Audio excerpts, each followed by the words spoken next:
বাপ মায়ের সঙ্গে খারাপ আচরণ করা যাবে না। তোমার বাপ মা তোমার জান্নাত, তোমার বাপ মা তোমার জাহান্নাম।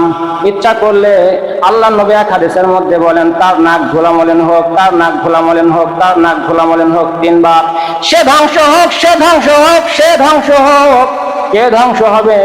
যে লোকটা তার মা বাবাকে জীবিত অবস্থায়, মাকে অথবা বাবাকে, যে কোনো একজনকে অথবা 2 জনকে জীবিত অবস্থায় পাইলো, কিন্তু জান্নাত হাসিল করতে পারলো না। নাউজুবিল্লাহ। আল্লাহ নবী লোকটাকে অভিশাপ করেছেন, ধ্বংস হোক। তুমি কিসের মুসলমান আর তুমি কিসের ইমানদার? তোমাকে কে জান্নাত দিবে? আল্লাহর পয়গম্বর যদি বলে তুই ধ্বংস হ, যাকে অভিশাপ করেছেন সেই অভিশপ্তের মধ্যে যদি আমি পড়ে যাই, আপনি পড়ে যান, তাহলে আর কি করবেন? আর কোন দিকে যাবেন? এখন বলেন, কে বাঁচাবে আপনাকে?